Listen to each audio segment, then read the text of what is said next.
Nous allons prendre nos Bibles ce soir dans le livre de Matthieu.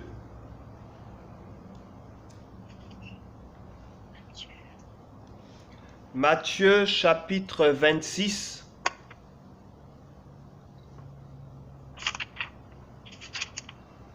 Matthieu chapitre 26, du verset 36 au verset 42.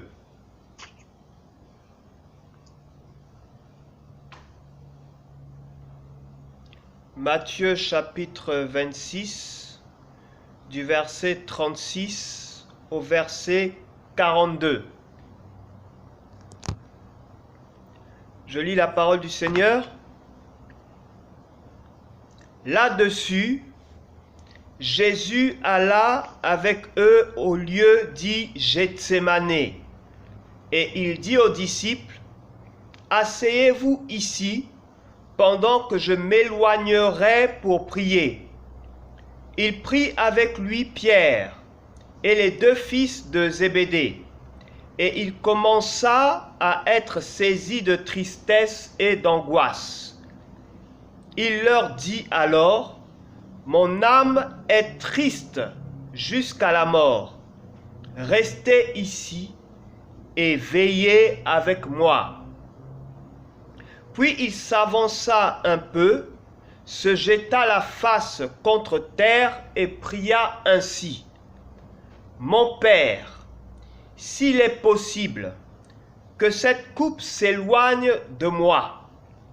Toutefois, non pas comme je veux, mais comme tu veux. » Il revint vers les disciples qu'il trouva endormis. Il dit à Pierre, « Vous n'avez donc pas été capable de veiller 1 heure avec moi? Veillez et priez, afin de ne pas entrer en tentation. L'esprit est bien disposé, mais la chair est faible. » Il s'éloigna une deuxième fois et pria ainsi. « Mon Père, s'il n'est pas possible que cette coupe s'éloigne sans que je la boive, que ta volonté soit faite. »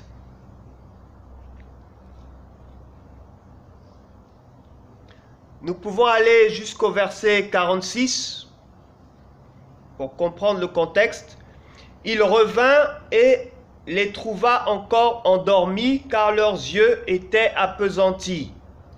Il les quitta, s'éloigna de nouveau et pria pour la 3e fois en répétant les mêmes paroles. Puis il revint vers ses disciples et leur dit, « Vous dormez maintenant et vous vous reposez. Voici que l'heure est proche, où le Fils de l'homme va être livré aux mains des pécheurs. Levez-vous, allons, celui qui me livre s'approche. » Je refais une lecture. Matthieu 26, du verset 36 à 46. Là-dessus, Jésus alla avec eux au lieu dit Gethsémane, et il dit aux disciples, « Asseyez-vous ici pendant que je m'éloignerai pour prier. » Il prit avec lui Pierre et les deux fils de Zébédée, et il commença à être saisi de tristesse et d'angoisse. Il leur dit alors, « Mon âme est triste jusqu'à la mort. Restez ici et veillez avec moi. » Puis il s'avança un peu, se jeta la face contre terre et pria ainsi. « Mon Père, s'il est possible, que cette coupe s'éloigne de moi. Toutefois, non pas comme je veux, mais comme tu veux. » Il revint vers les disciples qu'il trouva endormis. il dit à Pierre, « Vous n'avez donc pas été capable de veiller 1 heure avec moi, veillez et priez, afin de ne pas entrer en tentation. L'esprit est bien disposé, mais la chair est faible. » Il s'éloigna une 2e fois et pria ainsi.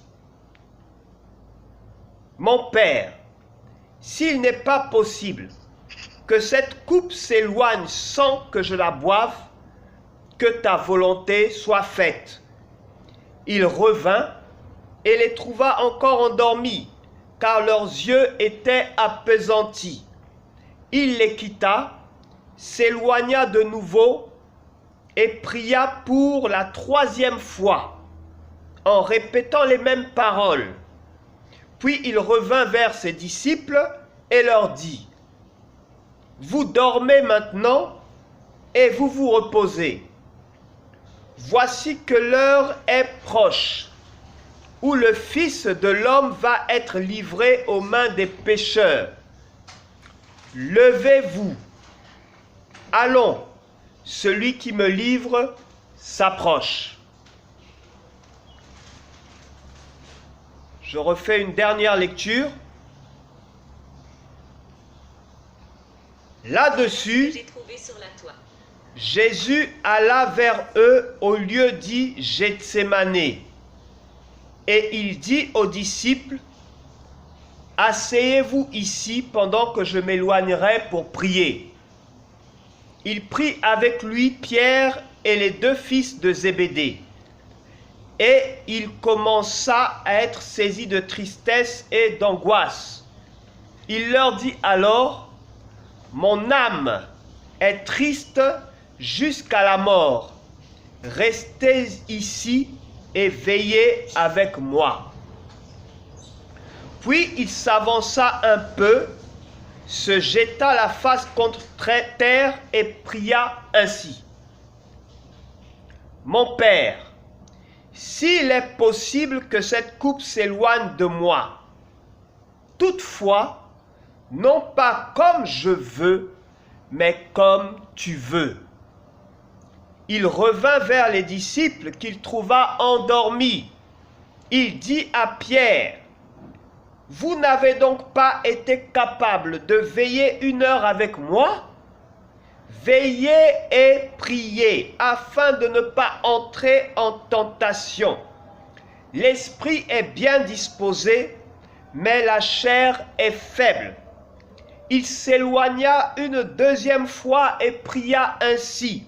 « Mon Père, s'il n'est pas possible que cette coupe s'éloigne sans que je la boive, que ta volonté soit faite. » Il revint et les trouva encore endormis, car leurs yeux étaient appesantis. Il les quitta, s'éloigna de nouveau et pria pour la 3e fois en répétant les mêmes paroles. Puis il revint vers ses disciples et leur dit, « Vous dormez maintenant, et vous vous reposez. Voici que l'heure est proche, où le Fils de l'homme va être livré aux mains des pécheurs. Levez-vous, allons, celui qui me livre s'approche. » Amen. Que Dieu bénisse sa parole. Le thème de mon message ce soir, c'est « Que ta volonté soit faite ». Que ta volonté soit faite. Amen. Le Seigneur est arrivé à un moment de sa vie, à un moment de son ministère, à un moment important de son ministère. Il est arrivé presque au terme de sa mission sur cette terre. Il est arrivé au point où la raison ultime pour laquelle le Seigneur avait permis qu'il vienne sur la terre, c'est-à-dire mourir comme un agneau pour nous, pour le pardon de nos péchés, il est arrivé que ce temps était proche.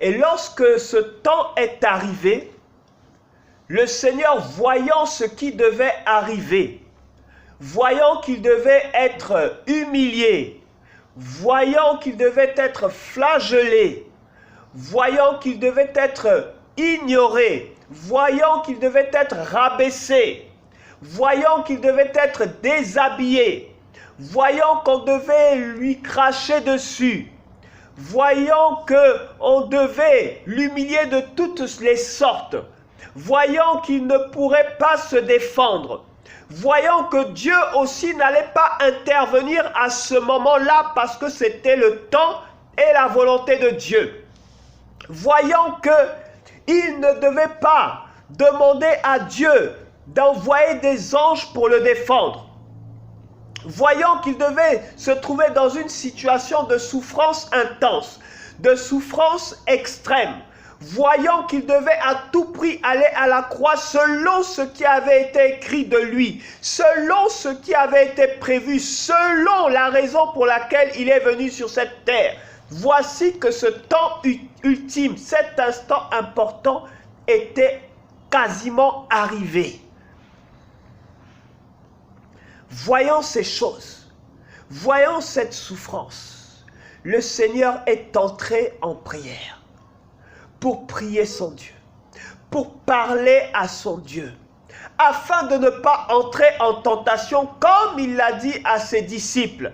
Il a dit à Pierre, Jacques et Jean, venez et prions ensemble, venez prions avec moi, parce que le temps est arrivé. Le temps où je dois mourir à la croix est arrivé. Le temps où je dois verser mon sang pour le péché de beaucoup, pour le pardon des péchés du plus grand nombre est arrivé. Le temps de mon sacrifice, où les anges ne doivent pas intervenir, où je ne peux pas intervenir en tant que fils, mais je dois me comporter comme un agneau qui va à l'abattoir, alors que j'ai les moyens de résister, j'ai l'autorité de résister. J'ai l'autorité d'invoquer des anges pour me défendre. J'ai l'autorité d'annuler tout ce qui doit arriver en tant que fils de Dieu. Mais je ne le ferai pas parce que c'est la volonté de mon Père. Priez, priez avec moi, afin que vous ne tombiez pas dans la tentation, que vous ne tombiez pas dans la peur, la tentation, la peur, la crainte, et ne pas rentrer dans la volonté de Dieu, parce que la peur peut nous détourner de la volonté de Dieu, la crainte peut nous détourner de la volonté de Dieu, la peur de la souffrance, la peur de l'échec, la peur de la défaite peut nous détourner de la volonté du Père. Il savait que sans prière, il pouvait se détourner de la volonté de son Père. Il savait que sans prière, il pouvait prendre le risque de se détourner de la volonté de son Père. Mais comme il était Dieu, comme il était Seigneur, il savait pourquoi il était venu. Et il savait que dans ce corps de chair, il fallait qu'il prie. Bien qu'étant Dieu, bien qu'étant venu sur cette terre pour mourir à la croix, mais il s'est fait homme, il s'est fait prisonnier dans un corps de chair qui l'obligeait à prier, prier, prier pour demeurer en accord avec la volonté de Dieu, prier pour pratiquer chaque jour dans sa vie la volonté de Dieu, prier pour ne pas tomber dans la tentation de se détourner de la volonté de Dieu. Il fallait prier, veiller, se battre, prier avec instance. Pas prier une fois seulement, mais prier 2 fois. Pas prier 2 fois seulement, mais prier 3 fois. Le Seigneur s'est retiré dans le secret parce que le temps était à la prière. Voici comment vous devez prier. Notre Père qui est aux cieux, que ton nom soit sanctifié, que ton règne vienne, que ta volonté soit faite. Vous devez prier pour ne pas entrer en tentation, afin que la volonté du Père puisse s'accomplir. La volonté du Père peut nous paraître difficile. Elle peut nous paraître incompréhensible. Elle peut nous amener à la fuir. La volonté du Père peut nous effrayer. La volonté du Père peut nous troubler. Mais quand je marche dans la vallée de l'ombre de la mort, je ne crains aucun mal, car tu es avec moi. La volonté du Père peut nous emmener dans la vallée de l'ombre de la mort. La volonté du Père peut nous emmener dans le désert, comme elle a conduit le Seigneur Jésus dans le désert, où il a été tenté par le diable, où le diable l'a transporté au-dessus d'une montagne, pour lui dire, voici tous ces royaumes du monde, ils m'ont été donnés, je te les donne, si tu me prosternes et m'adores. Il lui a répondu, tu adoreras le Seigneur ton Dieu, et tu ne rendras pas un culte à d'autres. De tout ton cœur, de toute ton âme, de toute ta force, de toute ta pensée, tu resteras attaché à l'Éternel ton Dieu. Tu pratiqueras la volonté de l'Éternel ton Dieu. Que ta volonté soit faite. Le Saint-Esprit a conduit le Seigneur dans le désert, afin que la volonté de Dieu soit faite, afin que le Seigneur soit tenté par le diable, afin d'éprouver le Seigneur, S'il l'a fait pour son Fils, son unique, son premier-né, il le fait également pour nous chaque jour. Nous sommes éprouvés chaque jour. Nous sommes tentés de refuser la volonté du Père, de refuser la volonté de notre Dieu, parce que la volonté de notre Père peut être difficile, mes frères. Elle peut être difficile, mes sœurs.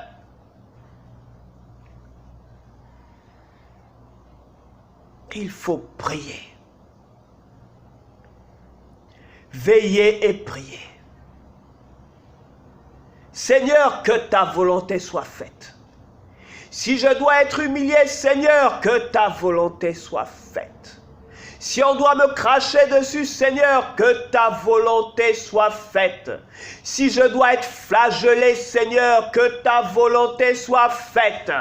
Si je dois être déshabillé, Seigneur, et humilié, Seigneur, que ta volonté soit faite. Si je dois être accusé de façon injuste dans mon travail, dans ma famille, Seigneur, que ta volonté soit faite. Si je dois être humilié à cause de ton nom, pour ta gloire, que ta volonté soit faite. Si mon sang doit couler à cause de ton nom, Seigneur, que ta volonté soit faite. Si je dois être crucifié, que ta volonté soit faite, car il était là, il est venu pour être crucifié pour nous, afin qu'aujourd'hui, nous puissions parler de lui, témoigner librement, prêcher sa parole, nous puissions glorifier son saint nom dans tous les domaines de nos vies. Il est mort à la croix pour nous. Il est mort pour le plus grand nombre, afin que nous soyons sauvés. Il n'y avait pas d'autre chemin que celui de la persécution. Il n'y avait pas d'autre chemin que celui de l'humiliation. Il n'y avait pas d'autre chemin que celui de la crucifixion. Il n'y avait pas d'autre chemin. Il n'y avait pas d'autre chemin. Il n'y avait pas d'autre chemin que celui de la persécution. Il n'y a pas d'autre chemin pour être auprès de notre Seigneur que celui que notre Seigneur a suivi. Il n'y a pas d'autre chemin, mes frères, que la persécution dans ce temps de la fin pour être auprès de notre Seigneur. La persécution au milieu de nos voisins, la persécution au sein de notre famille, parce que nous sommes appelés fils, parce que nous sommes appelés filles de Dieu. Il n'y a pas d'autre chemin que le rejet de ceux qui ne connaissent pas Christ pour être auprès du Seigneur. Il n'y a pas d'autre chemin que les moqueries de ceux qui ne connaissent pas Christ pour être auprès de notre Seigneur. Il n'y a pas d'autre chemin. s'ils l'ont persécuté, ils nous persécuteront aussi. S'ils l'ont rejeté, ils nous rejetteront aussi. S'ils ont dit qu'ils chassent les démons au nom de Belzébul, ils nous accuseront aussi de chasser des démons au nom du diable. S'il n'a pas été prophète chez lui, au sein des siens, au milieu des siens, nous ne serons pas prophètes chez nous aussi, selon qu'il a dit, on n'est point prophète chez soi. Il n'y a pas d'autre chemin que celui que le Seigneur a tracé, que celui qu'il nous a montré à Gethsémane. Il n'y a pas d'autre chemin que la prière. Si nous voulons être capables de rester dans la volonté de Dieu, de tenir ferme dans la volonté de Dieu, dans ces temps de la fin, dans un monde corrompu, dans ce monde dans lequel la foi du plus grand nombre a commencé à disparaître, dans ce monde où il n'y a plus de crainte du Seigneur, il n'y a pas d'autre chemin que celui de Gethsémane, le chemin de la prière intense, le chemin de la prière intense pour être capable de marcher dans la volonté de Dieu, de demeurer dans la foi en Christ Jésus. Beaucoup sont découragés, beaucoup rétrogradent, beaucoup se perdent dans les temps de la fin, dans les temps dans lesquels nous sommes. Beaucoup sont séduits, beaucoup sont découragés, beaucoup sont égarés. Ils ont commencé, mais ils n'ont pas réussi à tenir parce qu'ils n'ont pas supporté la persécution. Ils n'ont pas supporté d'avoir été accusés injustement à cause du Seigneur. Alors ils rétrogradent. Joseph n'a pas rétrogradé. Joseph s'est attaché. Il n'était pas dans les temps dans lesquels nous sommes, mais en son temps, il s'est attaché à son Dieu. Il a été accusé injustement. J'étais en prison injustement. Pendant près de 2 années en prison, injustement, pour n'avoir rien fait.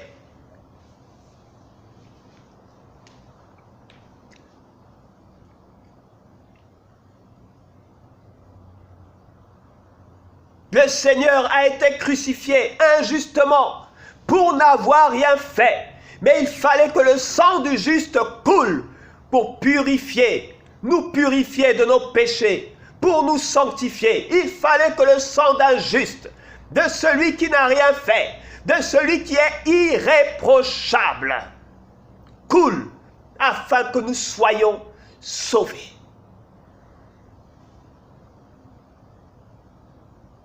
Il faut que les fils et les filles de Dieu que nous sommes soient persécutés. Il faut qu'ils demeurent attachés, afin que les hommes et les femmes reconnaissent que notre Dieu est vivant, que la séduction de ce monde n'a pas d'autorité sur notre Dieu, que les mondanités n'ont pas d'autorité sur notre Dieu. Il s'exprime au travers de nous et au travers de notre marche, au travers de nos vies. Les hommes et les femmes voient que notre Dieu ne peut pas être séduit, on ne peut pas l'humilier, on ne peut pas le maîtriser, on ne peut pas le dominer. Il voit que notre Dieu est au-dessus de ce monde. Il règne au-dessus de ce monde. Il marche sur ce monde au travers de notre vie. Il n'y a pas d'autre chemin, mes frères et sœurs, que celui de Gethsémane pour tenir ferme dans la marche vers le Père. Veillez et priez afin que vous n'entriez pas en tentation. Comme Pierre, veillez et priez, afin que vous ne fassiez pas marche arrière, comme Pierre. Veillez et priez, afin que vous ne puissiez pas renier le Seigneur au temps de l'épreuve, comme Pierre. Il est arrivé à son temps d'épreuve. Le Seigneur lui a demandé, prie, veillez et priez. N'avez-vous pas pu veiller 1 heure avec moi? N'avez-vous pas pu prier 1 heure avec moi? Pierre a renié son Seigneur 3 fois. Je ne connais pas cet homme.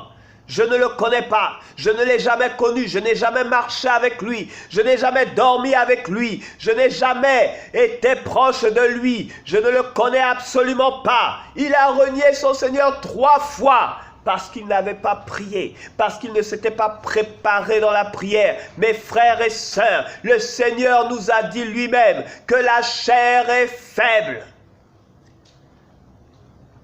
Si nous ne prions pas pour demeurer dans la volonté de Dieu, la chair, notre chair, nous fera sortir de la volonté de Dieu en courant. Notre chair nous fera nous enfuir en courant. Notre chair nous fera cacher notre identité de fils de Dieu dans certains milieux, dans certaines circonstances. Parce que ça ne fait pas un bon genre de dire qu'on est chrétien dans certains milieux ou dans certaines circonstances. Notre chair peut nous détourner de la voie que le Seigneur a tracée pour nous. Notre chair qui a peur d'être crucifiée avec Christ, comme la chair de Pierre avait peur d'être crucifiée avec Christ, peur d'être crucifiée avec Christ.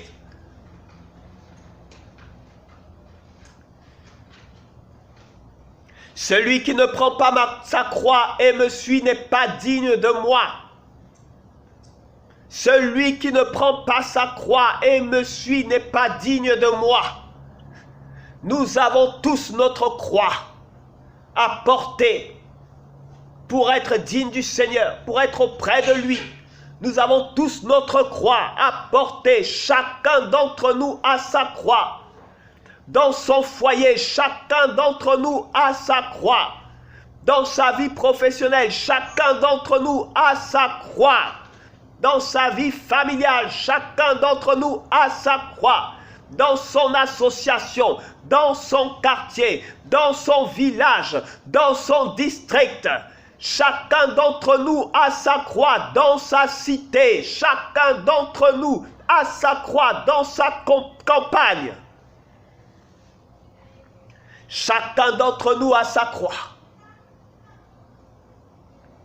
Chaque jour, nous qui avons choisi Christ, nous avons notre croix.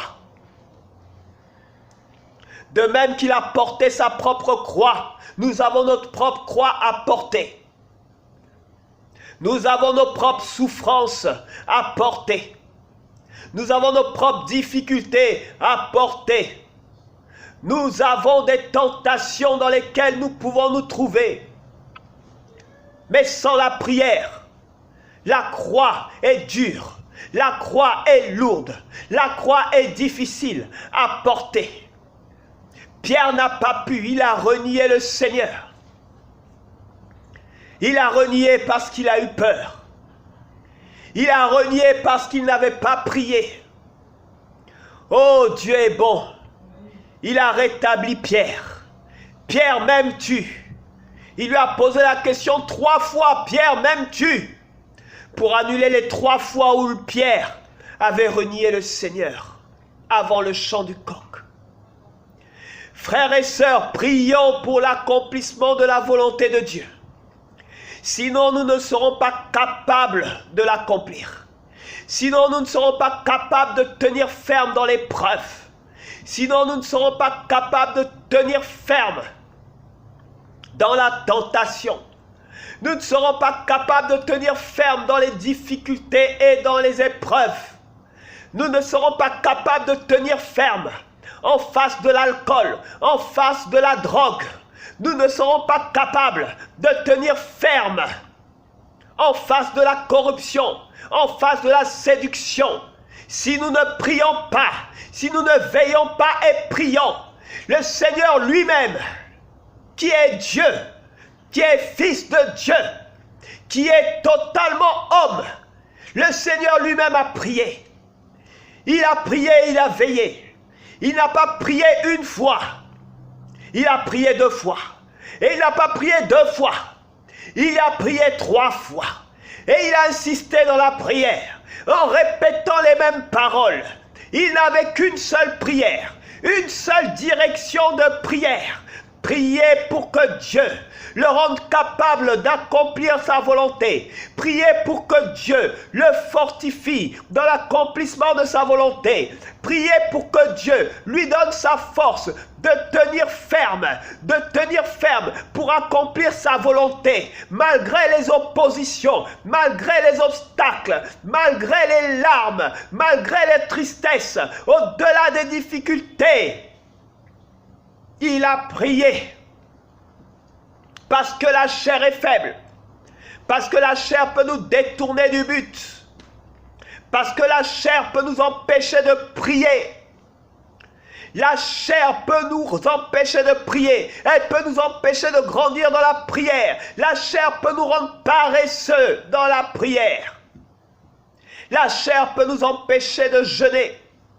Parce qu'on ne peut pas tenir 1 heure sans manger, 2 heures sans manger, 4 heures, 5 heures, 6 heures sans manger. La chair peut nous empêcher de consacrer du temps dans la présence de Dieu. Parce que la chair peut nous attirer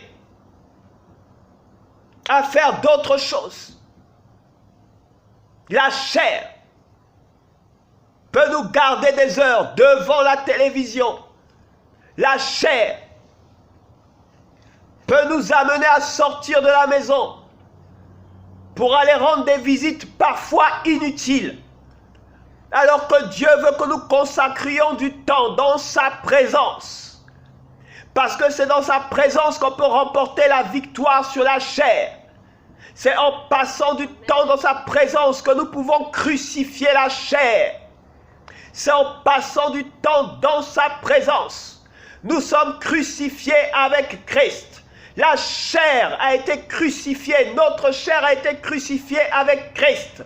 Pourquoi laissons-nous notre chair nous diriger? Pourquoi laissons-nous notre chair nous conduire? Notre chair ne peut que nous égarer de la volonté du Père. Elle ne peut que nous égarer de la volonté de notre Dieu. Elle ne peut que nous égarer de la volonté de notre Dieu. Parce que la chair est faible. La chair est faible devant la corruption. Elle est faible devant la tentation des yeux, la séduction des yeux en face de nous. La chair est faible devant les mauvaises pensées qui peuvent nous animer, qui peuvent nous oppresser. La chair est faible dans ce monde dans lequel nous sommes. Un monde où la séduction se trouve partout. La séduction du péché se trouve à la télévision. La séduction du péché se trouve dans les réseaux sociaux. La séduction du péché se trouve dans nos familles, dans nos vies professionnelles. La chair est faible. Elle est séduite chaque jour. Si nous ne prions pas, comment pouvons-nous résister? Comment pouvons-nous faire les bons choix? Suivre les bonnes chaînes de télévision? Comment pouvons-nous faire les bons choix? Avoir du discernement au niveau des réseaux sociaux? Comment pouvons-nous faire les bons choix? Les bonnes personnes à fréquenter? Dans nos vies professionnelles, comment pouvons-nous faire les bons choix pour ne pas céder à la corruption? Comment pouvons-nous faire les bons choix pour ne pas céder à la facilité? Si nous ne prions pas, que Dieu nous fortifie. Si nous ne prions pas, que le Seigneur nous soutienne. Voici comment vous devez prier. Notre Père qui est aux cieux, que ton nom soit sanctifié, que ton règne vienne, que ta volonté soit faite sur la terre comme au ciel. Donne-nous aujourd'hui notre pain quotidien. Pardonne-nous nos offenses, comme nous pardonnons aussi à ceux qui nous ont offensés. Mais ne nous soumets pas à la tentation. Si nous ne prions pas pour que notre Père ne nous soumette pas dans la tentation. Si nous ne prions pas pour que notre Père ne nous soumette pas à la tentation du mensonge, la tentation de l'orgueil, la tentation de l'adultère, la tentation du vol, si nous ne prions pas pour que le Seigneur ne nous soumette pas à la tentation de la corruption, comment pourrons-nous résister? Comment pourrons-nous résister? Comment pourrons-nous tenir ferme?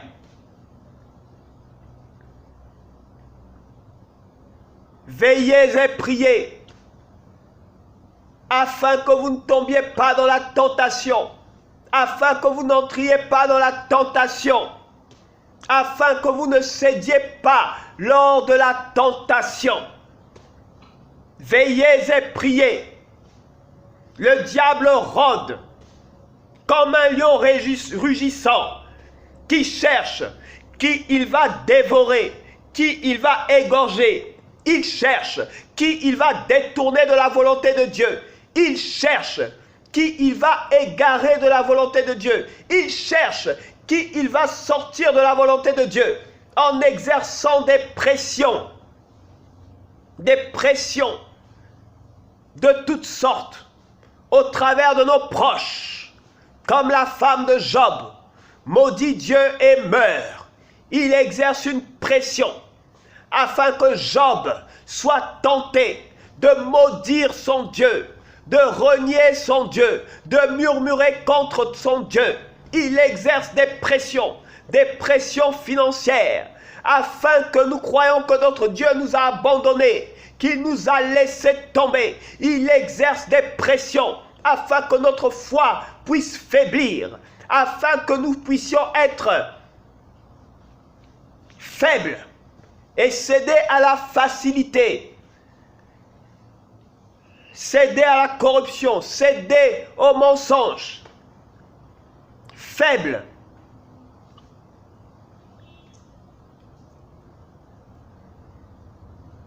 Seigneur, ne nous soumets pas à la tentation.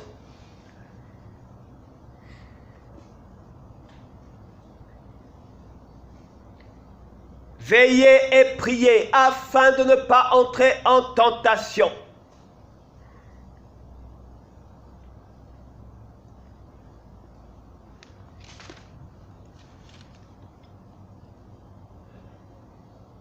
Père, il n'est pas possible que cette coupe s'éloigne sans que je la boive.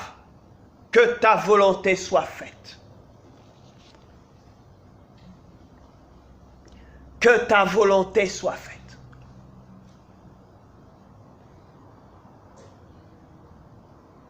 Que ta volonté soit faite.